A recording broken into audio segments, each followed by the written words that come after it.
Salutations, people who watch things on the internet. That was like the worst intro I've ever given. Salutations, people who watch things on the internet. It's Sunday night, October 2nd, and we are back for our very last Doctor Who review of Season 6. The Wedding of River Song. There's the Doctor in all his glory. If you haven't done so, go up and subscribe. The last episode, closing time, we'll put an annotation down there. I'll throw up my little wine trip that I went on this weekend over here once I get that video edited, so look for that coming soon. And, wow. This may be a really, really short review, or this may be the longest review that I've ever done, ever. I actually sat down to watch this episode, and I was almost determined to watch it twice. I had pretty much avoided most everything about this episode. I caught one, spoilers, of course, because this is the last episode. We have lots to talk about, actually. I caught one little thing that said that a lot of questions, some questions were answered, but then a lot of questions, new questions came up. And in a very Lost style, I was somewhat prepared for my expectations to be met, but then also to be, I wouldn't say exceeded, but at least changed around. And then also I had already pre-prepared myself in a very Moffat-esque style that whatever we thought was going to be the problem or the issue we were going to talk about as actually a different problem. So I was all kind of mentally prepared not to like get so really hung up on that this episode was going to be one thing, but I was already ready for it to be a second thing. And negatives first, just because let's just get them out of the way. I feel like over the course of this season, they've dropped the ball on a lot of stuff. We came into the very beginning of the season. 6 months had passed since we left them in Utah, running around trying to figure out the silence with the hash marks on the arms, saying that, you know, this is how many times we've seen the silence. And then I was hoping we'd get some explanation of like what happened those 6 months between the Doctor dying at Lake Silencio and then picking things back up and going back to Cape Canaveral and the astronaut suit and the little girl purportedly in the astronaut suit and then the little girl in New York. The ball got dropped, and I think some of that just kind of goes with the flow of the season, and you've heard me talk about the fact that I didn't really like the flow of the season, that it just was like chippy-choppy here, there, let's throw this here, let's move this from here to there, and switch things around.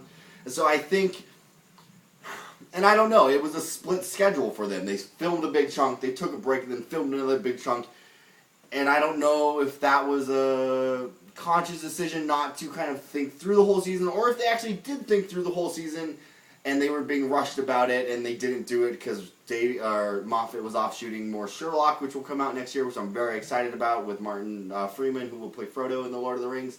A lot of stuff going on there, so I'm really excited, but I also feel like the attention was given in very certain spots, but then in other spots the attention wasn't given if they had just done one full run of shooting.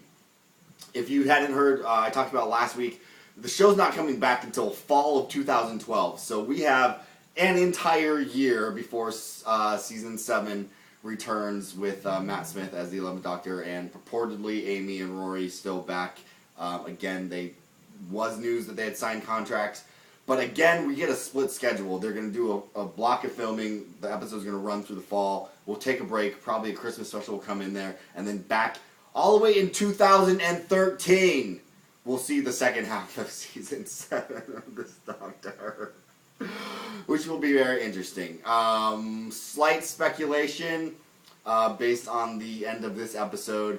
I think we may see the demise of the 11th Doctor at the end of the middle of Season 7, and coming back from our break, we may see our 12th Doctor. That's my speculation, and no one will know for a year and 3 months. I don't wear a wristwatch.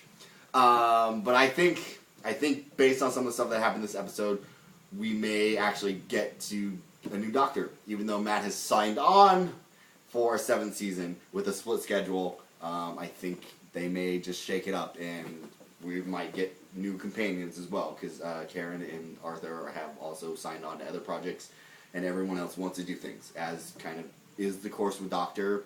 unlike American television, where you'll be on one series for 17,000 years, British series seems to have a very short lifespan in terms of longevity for certain people, which is understandable.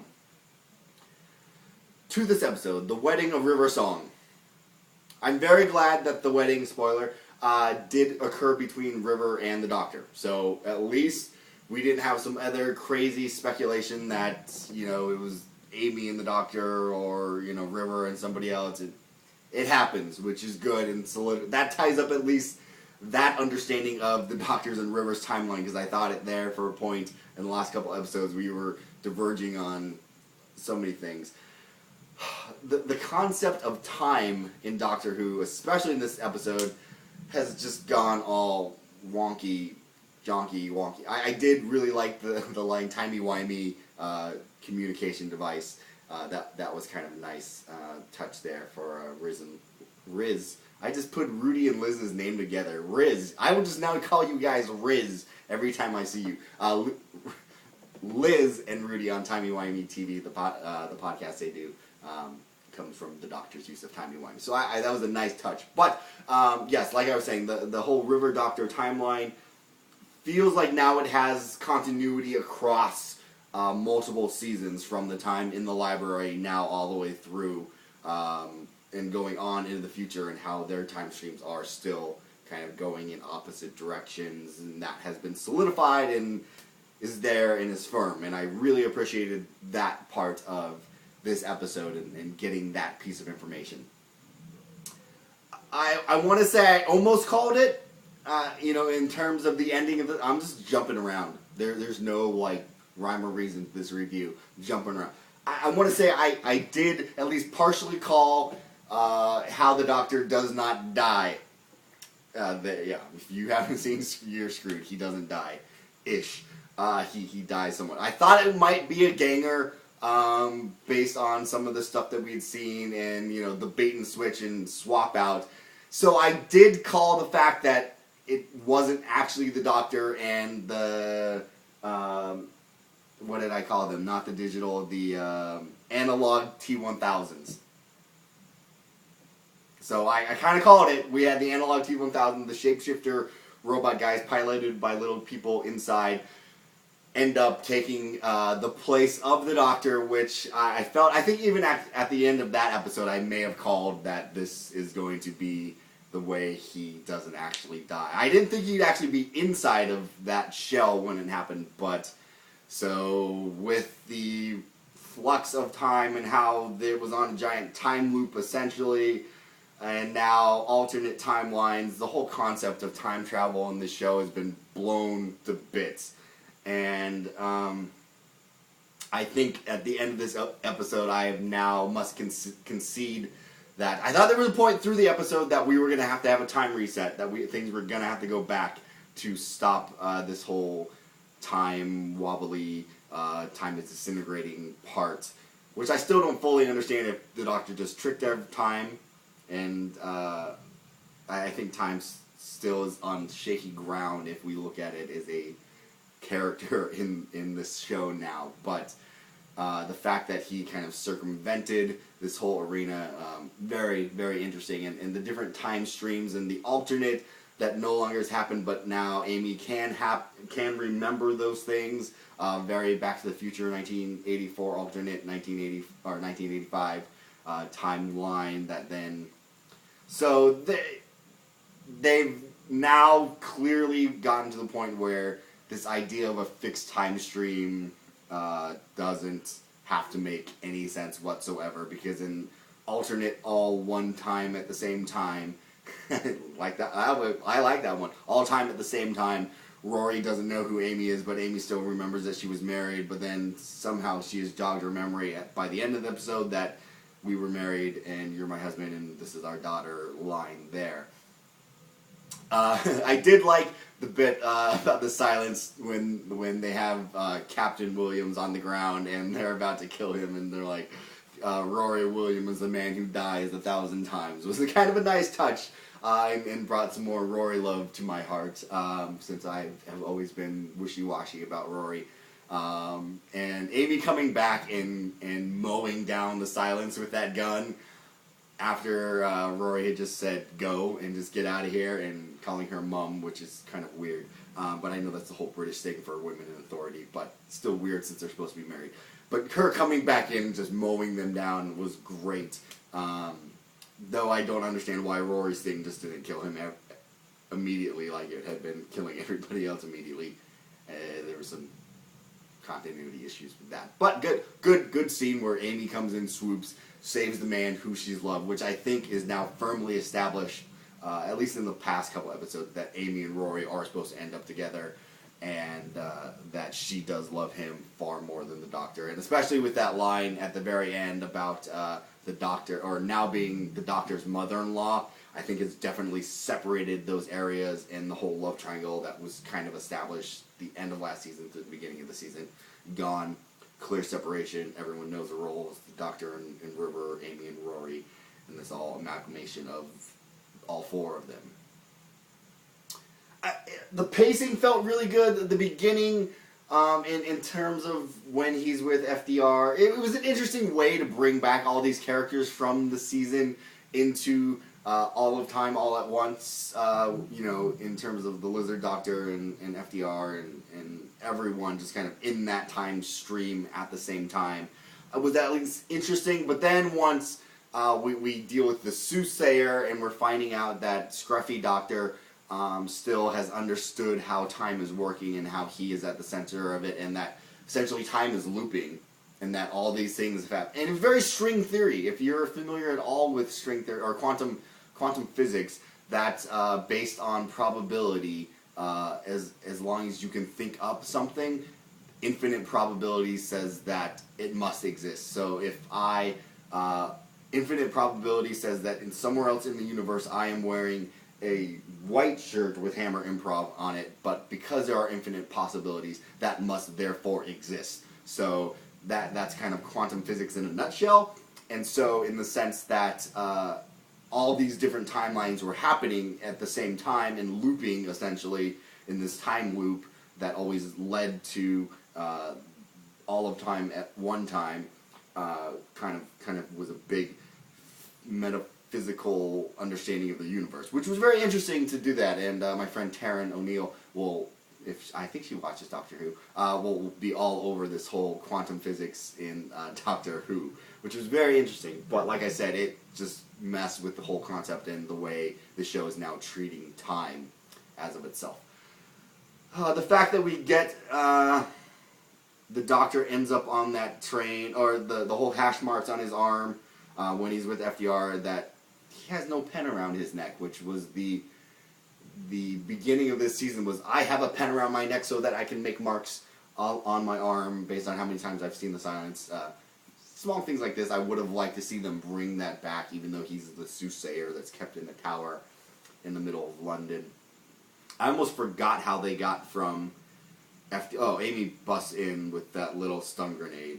So I don't even understand where Amy came from and how she bursts in militarily and, saves the day when all the silence are on the roof of the building, the Senate chambers there. So, that was just a little Amy comes and saves the day is the Doctor's peril. Though I did like the Doctor making lots of references to old companions, or he could be with Rose, or he could go see Rose, and he could go see all these other people, which I was a nice touch to bring back the fact that he's been putzing around and can still move within the stream of time. Great scene on the train where Amy's kind of now explaining how that, was very expository in the sense that, here, let's catch everyone up to speed and how this is all time at the same time. And that was a nice little scapegoat for all time at the same time to be able to do whatever they wanted to, because everything was always happening at once in the same amount of time, and time was not moving forward because of the paradoxical thing that happened. The fact that we flash back to River in the suit as she is conscious and doesn't want to kill the Doctor, when we have established this, that eye patch lady whose name, I know they say her name, but I can't remember, has trained River to become the person who's going to kill the Doctor, but then ultimately in this episode we see normal River Song. Eye patch River Song is normal and has now overcome her devious training. So it feels like it's we have all these people jumping in, and if you're not paying close enough attention, you're just like, oh, great, normal River's here. But we're also forgetting that trained River, Killer River, is supposedly out there. But then when we get back into the spacesuit, has she been in that spacesuit since she was a little girl? But the little girl broke out of the spacesuit. You know, it's all this stuff that just didn't make sense. We never really got back to the point in 2011 where River on the beach says, shoots at the spacesuit and goes, oh, of course, in the sense that she can't kill herself. So, you know, that purportedly happened after this fixed point in time where the Doctor actually dies, which is the point of singularity for when everything else happens. So the fact that everything in that time continued on further and looped back to itself almost doesn't make sense, because from this one point in time, the Doctor's death, we now are way out here in new reality that is somehow connected to all of reality at the same time. Does that make sense? Probably not. Yeah, awesome. We're going to go to commercial break right now, and we're going to come back in a few seconds. Right now. Okay, so there's a lot to think about. The bit on the TV, I'll probably have to watch it again, where they're talking about the Christmas stuff, and I couldn't ID that guy who was there, but that's probably an allusion to whatever's going to happen this Christmas for a Christmas special. I'm pretty sure there'll be an Easter special in 2012, rolling into a fall release of The Doctor. It'll be interesting at Comic-Con next year to see if BBC does another big push, because this year at Comic-Con there was a really, really big push for The Doctor this year and to get the American audience on board. So we'll see what their whole strategy is in terms of marketing this show for a year later. Like that, you know, American audiences like consistency and like things to roll over, and the fact that now we have to wait such a long time to get more hands on Doctor, especially when we leave on a pretty big cliffhanger, in the sense that there's a lot of unanswered questions, like the head in the box. That guy talks very much about this other place that we need to go, and I can't remember the name of it, that this is where the question will be answered. And the very end of the episode, of him just yelling, Doctor Who, Doctor Who, Doctor Who, which, you know, I think is, who is the Doctor? The question that is in plain sight, and the question that we sit here and talk about in understanding what makes the Doctor the Doctor. Who is the Doctor? Doctor Who. So there's lots of places we can go. You know, it was good that it wasn't this giant cliffhanger ending that we're waiting for answers. It opens up a lot more doors to how now we are going to deal with time going forward, in terms of the Doctor has subverted a fixed point in time, but I think in the sense that the end of the 11th Doctor, the end of the 11th, which is reference to him being the 11th Doctor, will die, and that will trigger some big chain of events, much in the same way that Tennant's Doctor, I think, let Matt Smith's Doctor be a little crazy and a little off the hook. So I don't know, and you know, it seems that Alex Kingston will be coming back and playing a part in this as Amy and Rory's daughter / River Song. Amy and Rory seem to be around for now. It'll be interesting to see how they go out. It feels like we're all moving towards Matt going away, Amy going away, Rory going away, River eventually just kind of getting back to doing her own skipping through time kind of thing. And so we might see less of River, in the sense that we are now skipping through time and the Doctor is on, you know, his own little side quest that may or may not involve Amy and Rory as much. Which I think it will, but I think to some degree we will see less of them, as we were kind of prepared by closing time, not having them in the episode, minus the tiny little cameo. So, you know, I can sit here and speculate about whatever is going to happen, but I can't make for sure what this is going to be about. So we'll see. It's very interesting. Very interesting to see. And the long hair thing was a little off-putting. Like, yes, it's a different Doctor, and he has the long, you know. So it's they're playing with us in some ways, or they were shot this way after Comic-Con, and Matt had grown his hair out, and so they're just like, well, we're just gonna let his hair be long. So I enjoyed it. I very much felt like it was a very comprehensive episode. It was well written. We have lots of insight about Amy and Rory and the Doctor and River, and some of the other characters, you know, things we overlooked, and I think it's just the fact that everyone's busy. Moffat's busy, Matt's busy, and we'll see what happens. Hopefully, Moffat can get through his Sherlock, which will happen, I think, the very beginning of 2012. Hopefully they're going to do a lot of thinking about what's going into this new season, which will prepare them for a block of shooting, probably late spring, early summer for a fall release. I don't know. I can't say exactly what the BBC's schedule is going to be like. We'll see if we get kind of this American push come next year.